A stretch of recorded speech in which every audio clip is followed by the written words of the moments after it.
Resuming. Weird World Order broadcast. Dynaphones connected. Initiating broadcast signal in 5, 4, 3, 2, 1.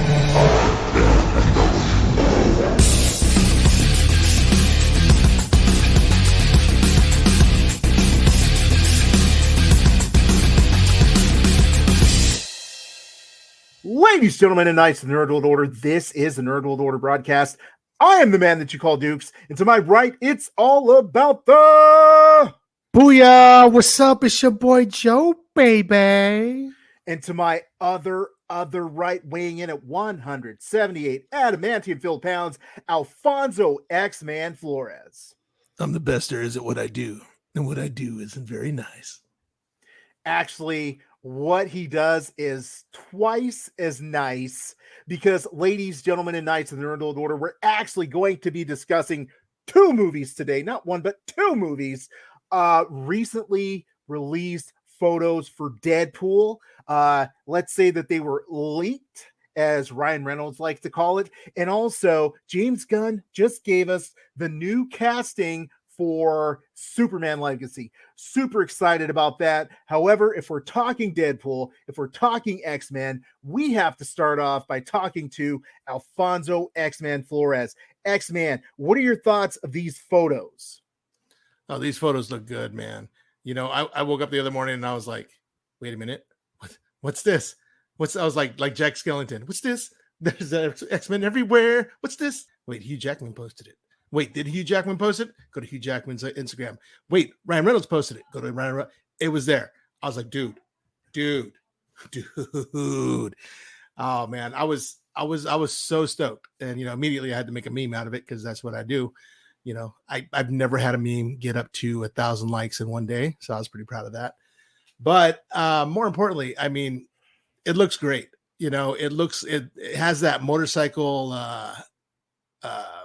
outfit type look to it, like Ryan Reynolds' original Deadpool looked like. His new one doesn't quite look the same. It looks a little more fabric-y, but Logan's looks really good. I'm still a little disappointed the fact that why is Jackman not wearing a mask? And I'm assuming that the claws are going to be all CGI because we got to see a few frames of some of the action sequences and there were no claws popped and he's swinging his hands around like he's actually slicing and dicing and stabbing and shanking. So looking forward to see how that turns out, but we're going to need a mask. I'm thinking that he's going to have the mask. He's going to take it off. I feel like obviously, we need to recognize that it's Hugh Jackman, but at the same time, I feel like we also have to see that iconic Deadpool look. So Wolverine look. So we'll definitely get what you're asking, which is, give us the full mask. Looking at Wolverine in general, Joe, what are you thinking about this? A lot of people are saying this is classic. What's your thoughts on the costume and how it compares to the classic? Well, I think they just call it the classic because it's yellow. And I think in all the X-Men movies where they had a Wolverine or a Wolverine movie, he's either in a wife beater, a jacket, or a black leather costume, and this one's like yellow. Alfie will probably know better than me. I don't think this is the same one that was in the Incredible Hulk when he first appeared. Was it, Alfie? No, it's a little different. You can tell it's kind of it's inspired by that. It's like the new retrograded outfits that they've done in X-Men for years. It's like he had the classic one that he had in the Hulk book, and then it just morphed over time. Then it became the brown and orange one. And then over time, it's like, well, we want to get back to that same look. So I think when Joss Whedon took over, like when he started doing Astonishing X-Men, he brought him back in that classic look. But you could see it was still modernized. This one is definitely very modern looking. I doubt that his mask is going to have the little whiskers. I doubt that the claws are going to be inside the gloves like they were originally designed. It's definitely going to look a lot more tough. I mean, this thing looks like It's surprising because it's like motorcycle gear, so it's like, it's rash. It's not going to give you skin rash, right? It's gonna absorb all that impact. It's like, well, but you got to have somebody be able to cut through Wolverine so that you can show him heal. This thing looks like it's going to be able to take a slice or two. I'm more of a fan of the classic, for me, the brown and black costume. For me, that's when I became a fan of Wolverine. He in the X-Men comics, because in the 90s, that's when I really started getting really into the X-Men comics, and I was such a huge fan of Wolverine, and that's the costume I remember. For me, that's always a classic, because, and like, to your point, if he doesn't want to wear a mask, I mean, in that run, there was always a lot of covers with him with a cigar, with the claws popping out, and he's not wearing a mask. So, I mean, if that's what Hugh Jackman wants to do and not have a mask on, then pick that one, I'd say. Yeah, that costume was my first love too. You know what I really liked about the way they did it, where he was always having the mask down? He had it all scrunched up in the back like a hoodie. And I'm like, that's a cool look. That look is so cool that kids in the 90s started copying it, and nothing but hoodies everywhere nowadays.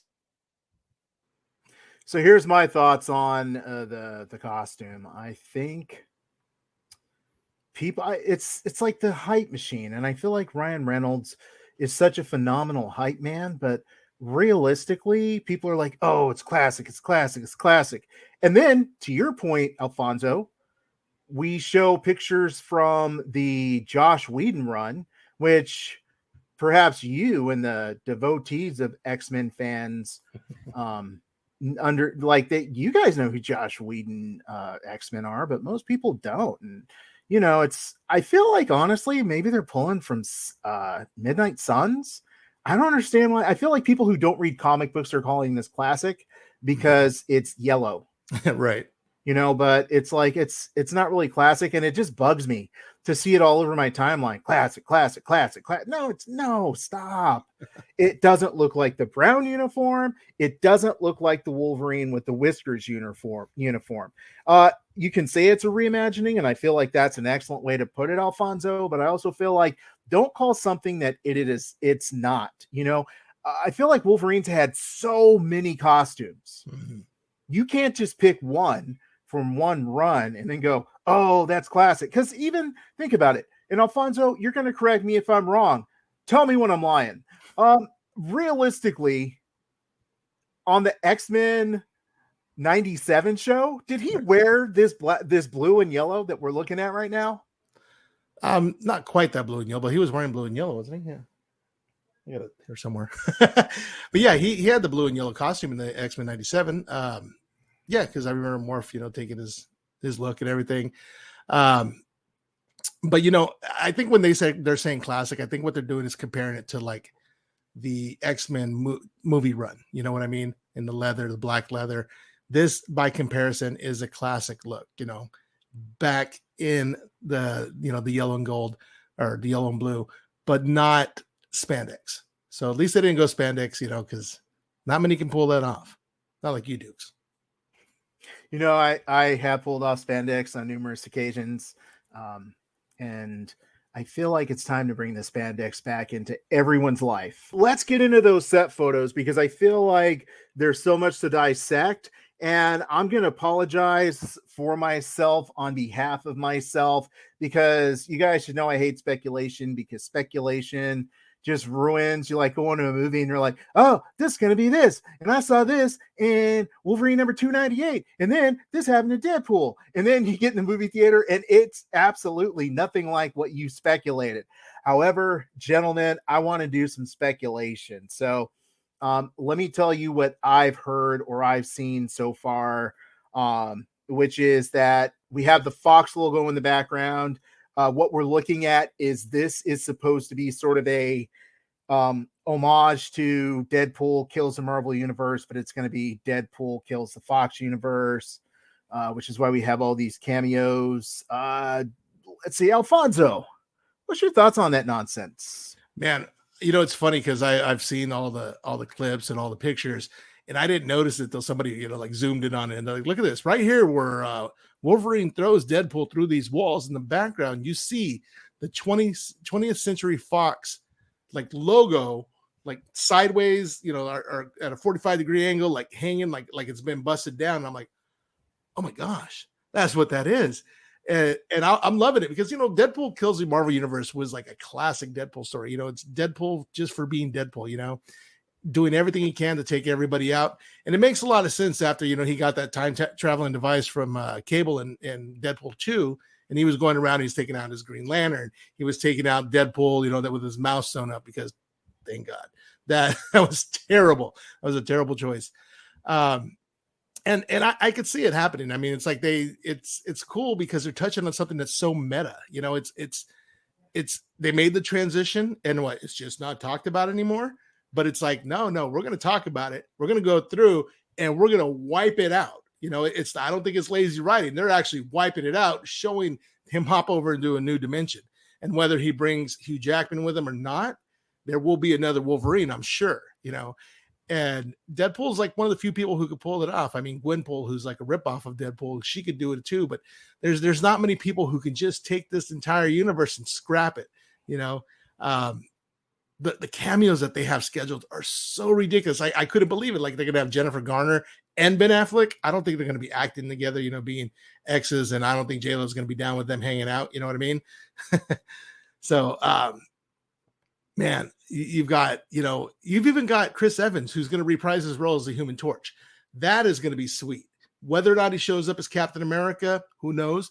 But the Human Torch, I'm sure maybe like towards the end when he pops over to the MCU and they're like, hey, aren't you? And he's like, and then he gets smoked. This has the possibility to be the hottest garbage of all time because there's fan service and then there's cheesy.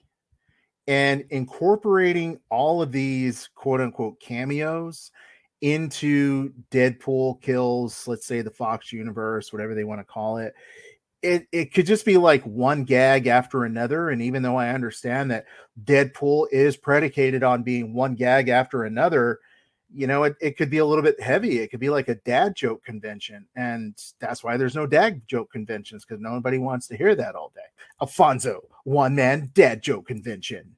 But yeah, I feel like, yeah, they're bringing back, like Jean Grey, Storm, Cyclops, and, they're bringing back Ben Affleck. They're bringing back Jennifer Garner. It's just like, wow, it's too much. It's like, oh, remember when the Multiverse of Madness, we're bringing back Professor X to have him killed off in 30 seconds. It didn't work. And so I feel like the same thing's going to happen here. I think Ryan Reynolds is smart enough to know that the other ones, like to your point, the other movies didn't work. And I think he's going to make jokes of how it didn't work. And I think this is a good segue to bring in the X-Men to that universe, the 616, or what do they call it? It's not even the 616. It's like a different number. I can't remember. 199. Oh yeah. It's a good segue to bring mutants into there. It's already there, but it's a good segue to that. I think there's just so many possibilities, and it's just too much. Like, you could introduce a different type of Avengers from that universe. You could introduce the Young Avengers. You can introduce, like, what is it called? A-Force, with the all women Avengers team. Mm-hmm. And there's Secret Avengers. There's Dark Avengers. I mean, there's so many different Avengers you could bring into the play. And it sounds like they're going to get, because even they said there's supposed to be 838 Wanda. So supposedly she didn't die in 1999999, and her essence went into the one from 838. And so there's a bunch of different stories that we don't know about. I think, to your point, Alan, you said earlier, like, he's really smooth in releasing what he wants you to see. Because look at everybody, look at us. Everyone's talking about, whether or not that's a classic Wolverine costume. 21st century, thing was in the back of the building. So there's a bunch of photos and videos that he leaked purposely for us to get talking about it, because I know he understands Phase 4 was hot garbage and it's not that good. And I think Dan Filoni, I can't remember his name. Kevin Feige. I think Kevin Feige knows that. That's why he's slowing down production on a bunch of TV shows and movies. they have to get this one right.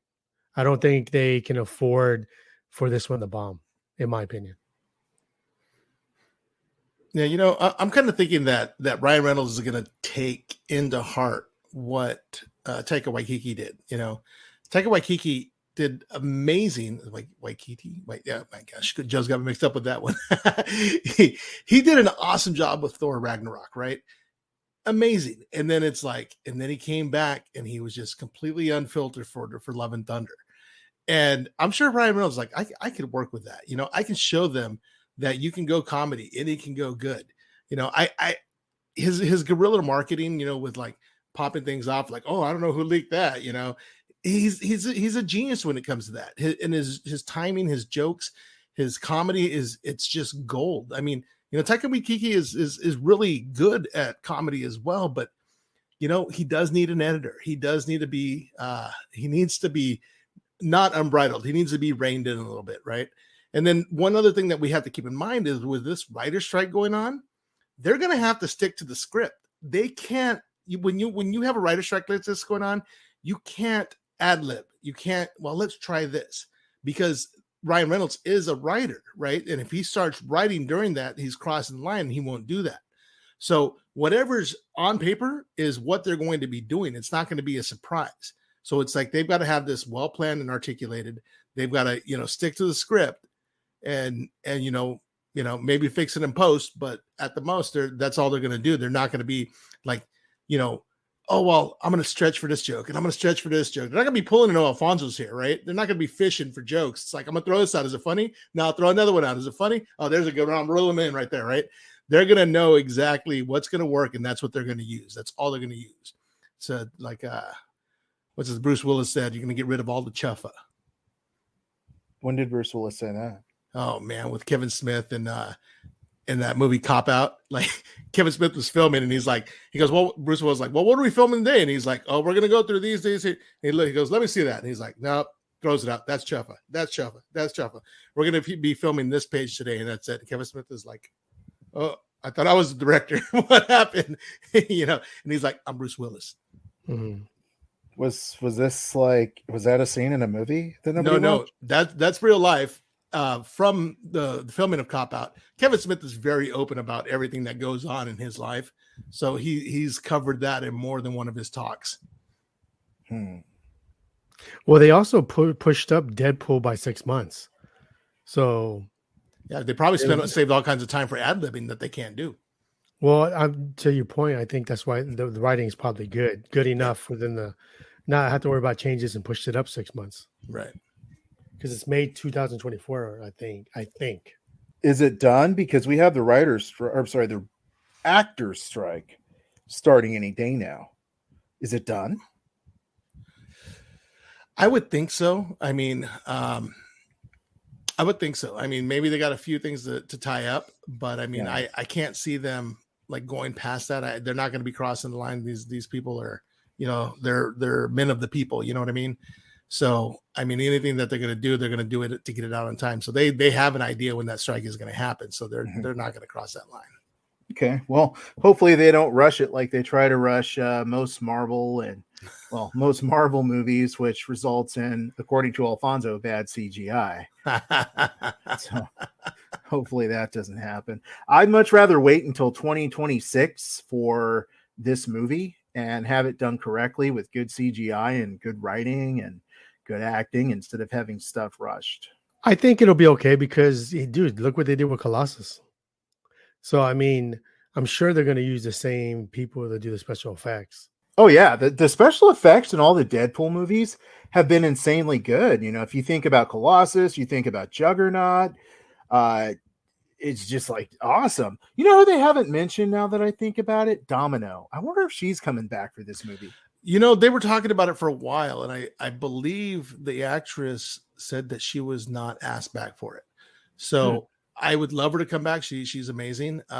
Kiki, right? Kiki Palmer, right? No.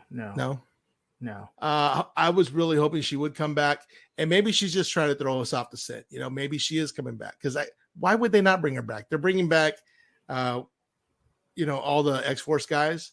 Why not bring her back? She did a great job. She's amazing. So they're bringing back the X-Force cast-offs. That's what they say. Oh, are they bringing back Cable? I have not heard anything about Cable yet. Interesting. Yeah, to your point, I can't see them not bringing them back just because they were such good characters in the last movie. You never know. Yeah, it was that was one thing about that last movie that I was kind of bummed about. I was actually really hoping to see all those. I'm like, Terry Crews he's an amazing actor. He's super fun. Everything he does is good, and just to see him just toast. And I mean, and we lost Brad Pitt right away. You know, do you remember Brad Pitt in Deadpool 2? Yeah, it shows like Marina Barcian, Yeah, the one that played his wife, is in it. Also, that says Loki's in it. Like yes, Hiddleston. right. And what's and his name? Gosh, what is his name? Owen Wilson. Owen Wilson, yeah. Yeah. Because it has something to do with the TSA. TVA. So, the TVA. Oh, yeah, I think it's TSA. Oh, yeah, the TVA. So if that Deadpool whole scene could be a part of, when the timeline started breaking and brittle, like breaking up, that could be one of the timelines. Yeah. And they're implying that Tom Hiddleston and Owen Wilson their characters could go there to try to fix it, try to change exactly. it. And try to maybe arrest Deadpool because he is going back, changing some stuff. Exactly. Oh yeah, even one of the main guard, that one lady, she's going to be in it. I've heard she's confirmed to be in it, as well as Doctor Strange and Clea. And Clea's played by what's her name? Charlize Theron. Charlize Theron. Yeah, that's a big name. She's such a baddie. Joe needs a drop where he just presses a button and says, "She's just a baddie." Yeah, I feel like this movie's going to be pretty exciting. I'm gonna. What's funny is Rob Liefeld gets all the credit for creating Deadpool, and of course he did. But the Deadpool writing didn't really become on its own till later. I mean, people like stand-up comedian Dan what's his name? Oh my gosh, he was. Anyways, I lost. Anyways, but there's a lot of really good Marvel writers out there who made Deadpool. Maybe his name is Fabian. Fabian Nicienza. Yep, that's the one. Because we met him. Remember? Were you with us? Yeah, we all went in and watched Deadpool 2 with him, and that's when Alan got his Rob Liefeld first appearance of Deadpool. Signature of that comic, and I thought mine burned to hell, and I still have it. Oh, nice. Yeah. And then the comedian I was thinking of, the stand-up comedian Brian Posehn. He's like a really tall, doofy guy. He's in one episode of Mandalorian. He's got a great voice for it. All that Deadpool stuff. He's got his monologue itself, his inner monologue that you can hear. That you see in a thought bubble all the time, or. I think there's a point where he had 3 different personalities within him, like contradicting himself all the time, making him do one thing or the other. So Deadpool is a character that we all know and love nowadays. I could see like Ryan Reynolds has done a good job really putting that on film. There's still a lot that they can do with it. Yeah, sometimes it can get a little over the top. But that's stuff that they can just cut out. Like, there's so many Deadpool books right now, and it's like I got to a point where like I can't collect every single Deadpool book. It was worse than what Wolverine or Spider-Man was for a while. So, some of the stories were just like, oh, okay, yeah, that's great. Not for me, So, his main stuff, it can really shine. It can really shine. It's a lot of fun, and it keeps people on the edge of their seat with action, laughter, everything. So it's going to be fun. It's going to be a great time. Yeah, I definitely agree with that. I'm not looking forward to a lot of Marvel right now. So this, I mean, like, let's run it down. Secret Invasion, that's going pretty good. The Marvels, nobody cares. What's after? Big time. Tell me why. Go ahead. Ain't nothing but, dude, the Marvels look so good. I'm sorry, but the girl that they got playing Ms. Marvel, she is wonderful. Like even in the trailers, just her reactions, she's got me, with her little thing that she does. She's great. She's so fun loving. She's just like that. she's actually kind of like the same position Spider-Man was, like the young person who gets to see everything. It's like when they were first writing his stories, it's like, wow, all this is happening and I'm here and I'm just a kid, not so much a Spider-Man nowadays because he's, an old man with a job, but the way she looks at things through a child's eyes is great. She has fun with everything she does. She feels like on top of the world about everything. Captain Marvel doesn't bother me like she does everybody else. And then you've got I guess they're going to call her Photon. She's great. She was really good in WandaVision. I'm looking forward to seeing how they expand her character in this. And it's the Marvels. I mean, I don't know. I think this is going to have a lot of setup. It may not be as rewarding for a lot of people, but I think it's going to have a lot of things that are going to come to fruition later. I'm really, really excited about it. Here I am disagreeing with Alfonso. You know what we did through all of phase 4? We said to ourselves, this is going to come to fruition. Okay. It ain't no fruit on that tree. Nothing's going to come to fruition. It's just going to be a series of jokes, followed by a moment of let's all put aside our differences, fight the big bad. They're going to be scrolls, which will be kind of nice because that'll tie into Secret Invasion. Right. But trash. Okay. It's just But there's 2 things I'm really looking forward to in the Marvels, and it's all speculation on my part.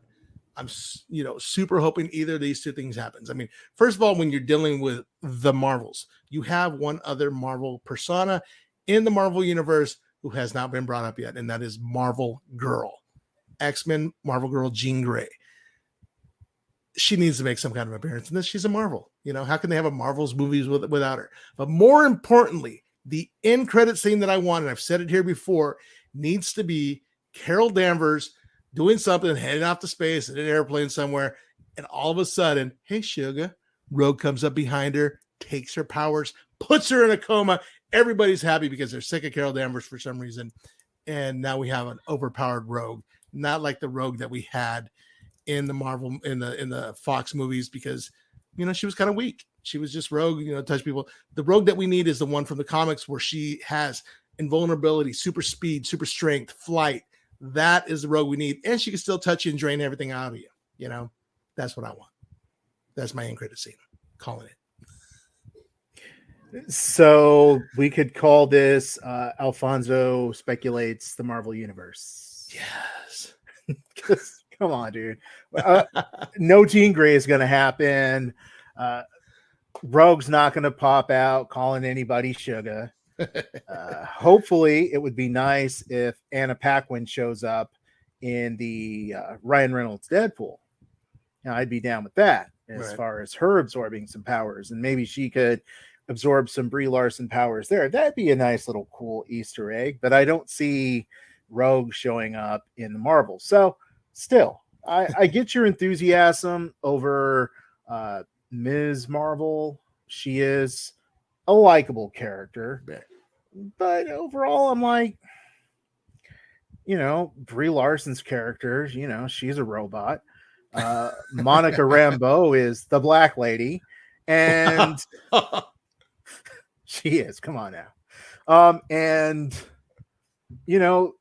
Ms. Marvel, she's the kid, and it's just like they're just boring characters. Well, Ms. Marvel's pretty cool, but she can't save the movie. It's just going to be a bunch of silly ass jokes, and I don't want to watch that. What comes after that, by the way? What's after that? See, nobody knows. Nobody cares anymore. Secret Invasion has the lowest ratings or lowest first episode ratings of any Marvel TV show ever, but it's one of the best Marvel TV shows ever. Right. People just don't care anymore. And I'm loving Secret Invasion. I'm still going to watch Marvel movies, but the general public does not care. Well, it's okay. They don't deserve it. That's right. It's not like Disney's trying to make money. Right. Phrase that we don't deserve phase 4. But to your point, that's what I was looking at right now. Like Secret Invasion has like the lowest ratings of I think all the series that come out. Right. And it's really good to your point. I've been enjoying the series. But again, to your point, everyone's tired of Marvel. And people hate Brie Larson so much. I don't know why. She's fine. And I have no issues with her, bro. And I just think no one is gonna go support the Marvels movie just because one, she's in it, and it's 3 female leads. Like, dudes just don't want to go support that, and the women won't support that. It's crazy. You'll probably get more men go watch that than women, and that's just because we're nerds. We're gonna go watch it. But yeah, like Secret Invasions, like there's 3 more episodes. If this doesn't end to where it makes you looking forward to the Marvels, then the Marvels is gonna be bad. Because this is supposed to lead into it. And if it doesn't get you hyped up for the Marvels, no one's going to go watch it, bro. No one. Now, do you guys think the Marvel or Secret Invasion is going to have a definitive ending, or it's going to be like to be continued in the Marvels? I feel like it's got to have a definitive ending. Obviously, you can't get rid of a million scrolls in a single, in 3 episodes. So there will be some dangling plot points, but overall, I feel like Nick Fury is going to do whatever he needs to do. Now, do you think there's more than one Nick Fury? Yes. Yeah, I've seen that on various social media platforms, and that Nick Fury does not seem to be the same Nick Fury. And someone pointed out that sometimes he wears the glasses, sometimes he doesn't. Right. So it would just seem like there's 2 Nick Furies. And he also cuts, I think, what is he? He doesn't cut a diagonal in a sandwich or something like that. That's right. But they said he probably isn't a scroll. He's probably like in the comics they did that in gosh, I can't think of the one with like on I can't think of Live model decoy. Shield. Yeah, Agents of Shield. Agents of Shield, where they had those androids. Because Right. you remember in the comics, like Nick Fury had a bunch of androids of himself, and he could be an android as well, and not a scroll. So that's another thing that could happen, maybe. Joe's just dropping a crazy theory I have. What if he's White Vision? Oh, ooh. Now, but can Vision change his appearance? No. No. I mean, unless he's got like Nightcrawler's image inducer, anything can be done. Okay, I'm throwing that one away. Okay. and then it's like you got David Hasselhoff as Nick Fury too. I mean, can't forget that one. It's true. Perhaps he could also be in Deadpool. He'd be like, Kit. No. Well, you know what? I feel like we have once again expressed our displeasure, except for Alfonso. Alfonso loves Marvel, but we've expressed our displeasure with the MCU. However, looking at Marvel's counterpart, a little thing called the DCU, has some exciting news that just released. Mr. James Gunn, everybody's favorite head of DCU, just recently announced that Isabella Merced, sorry, Isabella, I'll apologize in person, is going to be playing Hawkgirl. Eddie Gathegi is going to be playing Mr. Terrific, which, dude, if you're not down with Mr. Terrific, go pick up a comic book. The dude's amazing.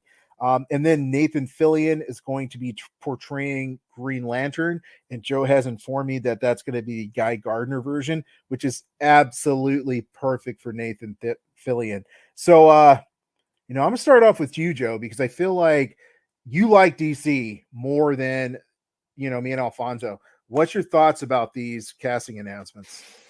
I like it. I think it's dope, to your point. Like Guy Gardner, like I think that's if you look at James Gunn's track record, he always picks characters that he likes and that he thinks he could do something with it, and no one can compare it to. Because there've been some Green Lanterns, like you got Ryan Reynolds, now you got Guy Gardner. He's not the same Green Lantern, so you can't really compare the two. And that guy Nathan he's perfect, man. He's perfect for that role. I think he can bring that character to life. He's funny. kind of sarcastic in a way, and that's what Guy Gardner is. He's kind of like full of himself. And Isabella Merced as Hawkgirl. I think James Gunn I think that's what he took about Black Adam, was he liked Hawkman in it. And so I think Hawkgirl was good. She was an integral part, in Justice League, the animated series, the two Justice League TV series. She was a big part of the what do they call them? The first 7, I think it was, like the 7. And she was the original one of the 7.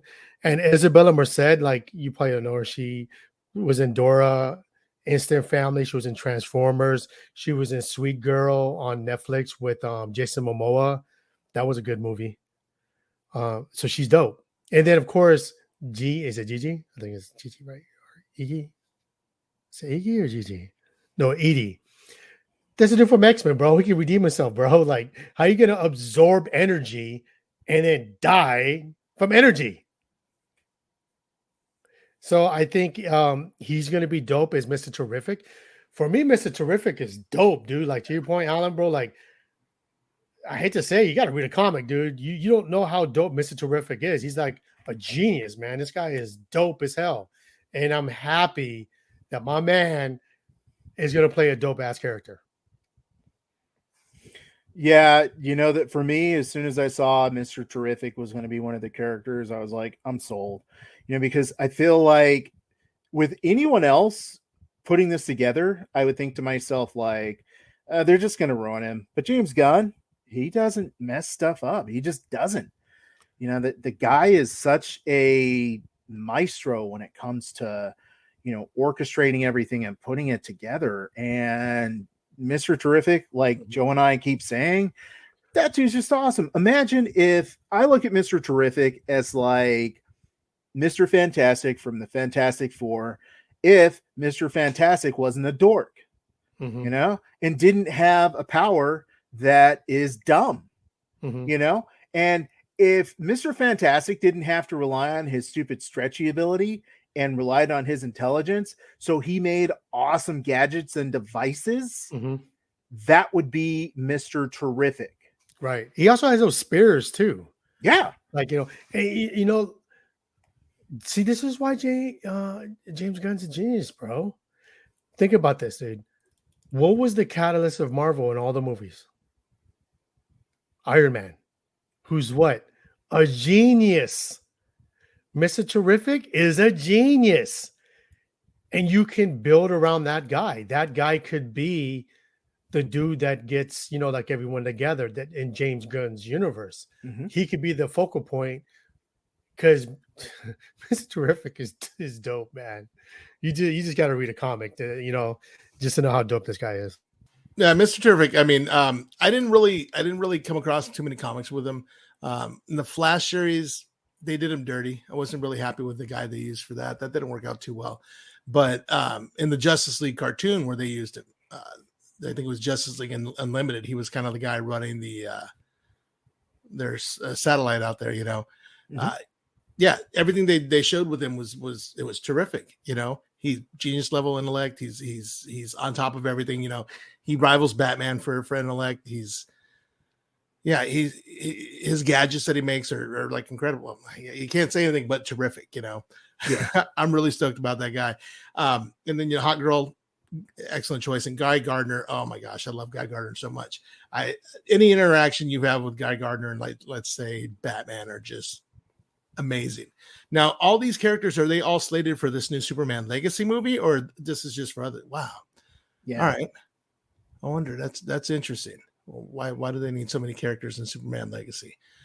Maybe for Doomsday to kill? I don't know. Who knows? No, well, like he's not going to do an origin story, so he's already set as Superman. Right. And so for him to have Mr. Terrific in it and then Hawkgirl, it's already going to be established. So there's already going to be some kind of nucleus to keep them together. Maybe they start forming something. Right. But you could just jump right into it because DC, we've always said this countless of times, DC does not have the time to let stuff marinate. Now, Let me explain that. I don't mean rush and create garbage to put it out there, but the time that they have to utilize it because they have no time to waste. So every minute, hour, month, days, they have to zero in and make the perfect product. And I think he jumps the gun. That's an Alfonso joke. He jumps the gun and puts it ahead of time. So like if you introduce those two characters, now you see a Superman. Now you see a Hawk Girl. Now you see Mr. Terrific, and there might be more in there. We don't know that. It's true. And then when you come out with the Brave and the Bold with Batman, you're already going to have Nightwing. You're going to have Damian. You're going to have Red Hood. And everything's already established. Right. And that's what I mean. Like where DC doesn't have time, you jump. Right. You jump ahead. Everybody knows the background stories. If you don't, there's YouTube. If you don't want to read a comic, type in some names. That you get a brief history about it. If you want a 10-minute version, an hour version, 2-hour version, it's there for you. You're going to get the information that you need about these characters. Right. And James Gunn knows you just got to go for it and you got to get ahead. There's no time. Now that Marvel has been putting out garbage in Phase 4, which James Gunn knows, it's that time for them to make that jump. Right. And to get people excited about comic book movies again, because right now nobody's excited. Right. And we haven't talked about it since we talked last in our last podcast, but they've also casted a Superman, David Cornsweet. Now this guy, I mean, he looks good. I'm not sure if he looks like Superman, but he really looks like Henry Cavill. Like, why did they have to switch if they're just going to use somebody that looks like it, unless he's like a way better actor or something? I haven't really seen anything that he's done, but he definitely has some bulking up to do because Superman's not all about the motorcycle gear. He is about the spandex. So, you got to get the red underwear on the outside. That's the way it works. You can't have it both ways, Alfie. You can't sit there and say, oh, he's too old, and they get a younger version of Henry Cavill. Well, James Gunn said in an interview that he always thought like Henry Cavill was the perfect Superman. That is Superman. So if you're going to do that, why not give props to him and get a younger guy that looks exactly like him? If you think if everybody sits there and says Henry Cavill, the way he looks, that's Superman, right, then we can't get upset of him picking someone that's much younger to what you always say and looks exactly like Henry Cavill and he looks like Superman. Yeah, but I thought Henry Cavill was still young, man. To me, he's a kid. Like I remember watching him when I was an adult, watching him in The Count of Monte Cristo as a 16-year-old Albert Mondego. You know what I mean? He was a kid. You didn't watch The Count of Monte Cristo? Alfonso, you've never seen any of the Predator movies, so don't start with me, bro. Shots fired. I've seen 3. I've seen 3 of the Predator movies. 2 of the Transformers, 2 of the John Wicks. Well, you got to remember too. What's cheaper? Oh yeah, definitely. Cavill's going to be outpriced. Yeah, they can spend a lot more money if they brought somebody new in. I'm not complaining about it. New, you know what I mean? A fresh look. Like he understands. Like, we had talked about this before when he came out with Peacemaker and the Suicide Squad. Right? Those are, even though like, you still have John Cena, you have the Vigilante, and Amanda Waller. Yeah. Even though that's the old DC, whose DC is that? James Gunn's DC. Exactly. Yep. So that's what his image is, and that's the way he sees DC going. So those were his DC characters. Those aren't the old DC characters that aren't going to be there. And I can see him starting fresh. I mean, it's his Superman. It's his movie. He's writing it. He's going to direct it. So why not have a fresh new Superman? Oh yeah, totally. Yeah, and I'm stoked. I didn't realize Darwin. I didn't realize they're bringing Darwin in for this. I just found out the news today, like my second day on a new job. I didn't have time to research who was who. So I'm pretty stoked about that. So let me throw this out.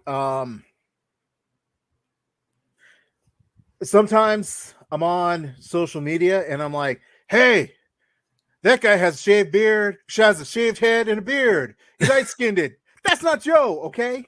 Just because you look like Joe and you're on social media, that's not Joe. So don't bring me someone who looks like Joe and say, oh, you know what? I'm paying respect to Joe. No, that's not Joe, okay? So here, I don't care if you look like Henry Cavill. okay, we can't afford him anymore because we're trying to cut corners. We don't have that budget we used to. But still, don't give me Henry Cavill great value and then tell me, oh, that's Henry Cavill.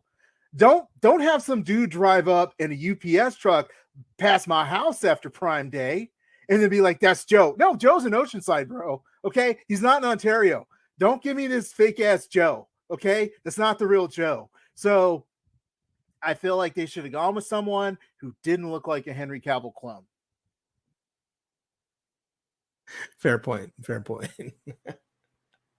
I think James Gunn knows what he's doing. Kid looks like Superman. If you take Henry Cavill out of the picture, dude still looks like he could be Superman. He just has the look. Just because you roll up in a brown uniform don't mean you're Joe, okay? Yeah, but if he comes buff to your door, not a fat boy like me, that's a better looking Joe. As far as Sweet Tooth was a bad movie. When I say bad, I mean bad meaning good, not bad meaning bad. So yeah, I didn't realize that was the same actress from Sweet Girl. But that was a cool movie. So if you're telling me that Isabella Merced is that particular actress, sign me up. Sign me up. That's her, bro. She's a good actor, bro. Mm-hmm. Yeah. Yeah. And I mean, my boy got disrespected in X-Men, so who knows if he's a good actor or not. Hey, bro, this is a redemption arc. He's playing one of the badass characters, bro. So, like, James Gunn finally just said it. Hey, look, man. I know they treated you like Christina Aguilera, and you know you got dirty, but we're gonna start your redemption arc like that boy from freaking Josh Biggs. Yeah, we're gonna bring you back, homie. Yeah, I feel like all the fanboys though aren't going to be like, oh, see what they did, like they did with Jar Jar Binks. It's just going to be like, we recognize him from somewhere. That's all they're going to say. Dude, I'm really excited about this movie. More so than Deadpool, just because, you know, Ryan Reynolds is great at what he does, but I just feel like this is going to be the first building block of a great movie. Now, I know Blue Beetle's supposed to be the first movie in the new DCU, but I don't see how. You know, I feel like at this point, what James Gunn is trying to do with all of his cast-off movies, The Flash, Blue Beetle, Aquaman 2, is he's trying to get you excited about those movies by saying like, oh, yeah, this is a really great movie. This is going to connect to my good stuff. But it's not. Right. They're just going to be castaways. So I feel like the Superman legacy is going to be the first actual building block. Maybe some cartoons that might come before it. Or maybe even if I'm backing up and changing my statement while I'm talking way too much. I feel like Peacemaker and the Suicide Squad are going to actually be the first building blocks. And this is going to take that and make you see what was already started. Yeah, I'm hopefully Blue Beetle is good. And that's why they made it into a movie instead of the HBO series, because it was supposed to originally be a Max series. And they changed it and said, hey, we're going to make it a movie and put it in theaters. So I'm kind of hoping that it has to be good enough for them to do that. But it's funny because everyone think that's James Gunn. Dude, that movie was already made, bro. Like James Gunn didn't have any input. He didn't say what actor he wanted to play Blue Beetle. Same with The Flash. But to your point, Alan, he has to sit there and be like, you should watch this. And I mean, what you can't be honest because, you know, like in this day and age, bro, you can't even be honest, bro. Like if James Gunn just came out there and said, look, man, I'm going to be honest with you. I'm going to take bits and pieces from The Flash and Blue Beetle. Go watch the movie. I think it's good. You know, instead of going, hey, this is the first DC movie. No, it's not. Like to your point, no, it's not. You didn't have any control over that. It was already done. The Warner Brothers is the one that said, hey, let's make this into a movie instead of putting it on HBO Max. James Gunn didn't say that. Or I can't remember the other guy's name, Dave, or I think is it Dave. I don't know, dude. I'm bad at names. His name is the other guy.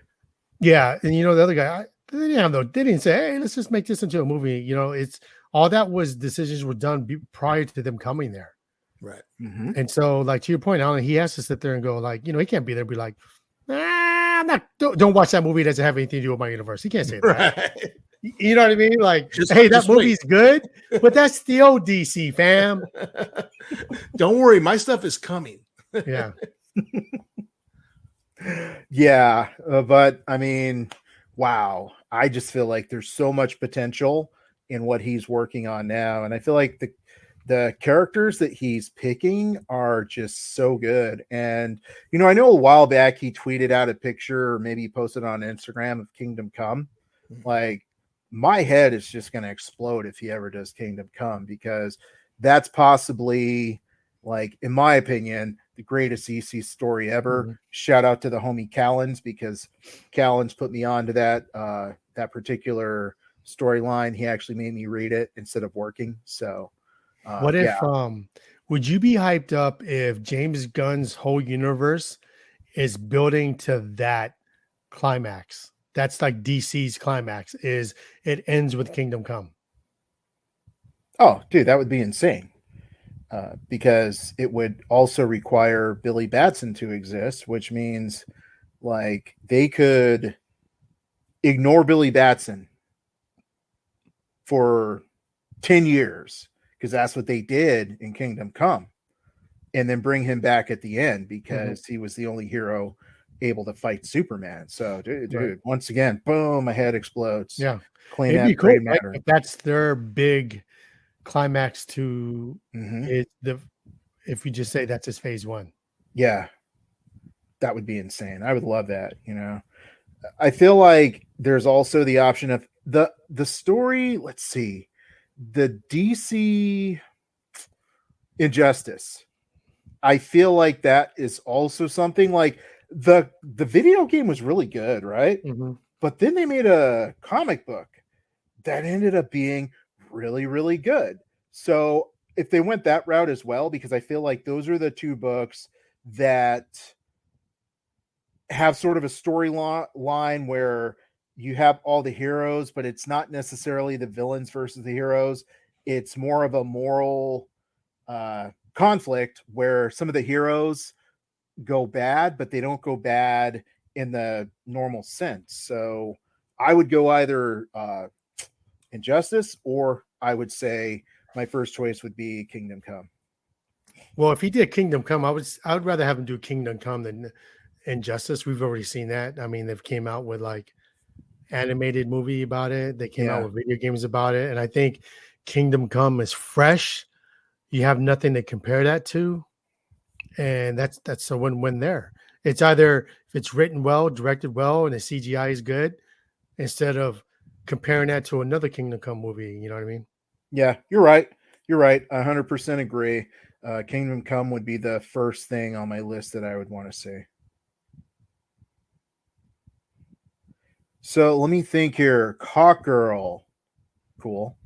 You know, the way that they had Hawkman fight in Black Adam, if they continue that fighting style with Hawkgirl in this movie, I'd be totally cool with that. You know, so overall, I'm happy with the announcements of the casting and the characters that they've chosen. I mean, okay, so maybe Green Lantern's a little bit OP, but I feel like Guy Gardner is such a jerk that he's just not going to use his powers in a manner that allows him to be OP. So I'm okay with that too. So overall, if you guys had to pick, because you know I say that I'm more excited for this than Deadpool, the two movies we discussed today, which one are you more excited to see? Joe, what say you? For me, this is why I'm more excited for Superman Legacy. And James Gunn's pretty clever. Again, he released these actors when everyone was talking about Deadpool. And then this announcement comes out. I'm more looking forward to Superman Legacy because, you know, like Miana keeps talking about this. Mr. Terrific, bro. He has Mr. Terrific, man. It's one of my favorite DC characters, bro. I'm down with that, dude. I love Mr. Terrific, man. He's awesome. He's a badass character. And you know, Isabella she a good actor and she's super fine. Hawkgirl's dope. So I mean, I'm looking forward to that. Guy Gardner, like Nathan. I mean, that guy's dope in whatever he does, man. He's gonna excel at this. And the reason why, even though like you got talks of Wolverine and all these cameos that are like thrown into Deadpool, again, what is it? It's a multiverse. I'm kind of over the multiverse, man. I want it to end already. Like it was cool, but Loki and Doctor Strange too kind of ruined it for me. Spider-Man was a lot better because it didn't like really go deep into it, kind of a little bit, but the way they did it was a lot smoother, it seemed. Shout out to Sony because they don't do things well at all, other than the Spider-Man and the Spider-Verse cartoon series. But yeah, I'm looking more forward to like Superman Legacy just because I'm just over the multiverse. I just want them to be done with it and on to something else. Let me just say one final thing, which is being a comic book collector. About 2 years ago, DC was trying to like relaunch a brand new, let's say, imprint, and they came out with a series called The Terrifics, which was Mr. Terrific, his wife, Metallo, Plastic Man. It was a crazy good book. Now, in retrospect, I was like, dude, they're kind of ripping off the Fantastic Four, but they're doing it in a way where they just crush anything that the Fantastic Four did. I would strongly encourage you, if you're listening to this podcast, go pick up The Terrifics. If you're at Comic-Con, pick it up, look around for it. It's just going to be it. You'll definitely understand why we love Mr. Terrific. So this concludes this episode of the Nerd World Order broadcast. So until next time, ladies, gentlemen, and knights of the Nerd World Order, I am NWO. We are NWO. Nerds Redefined. Booyah!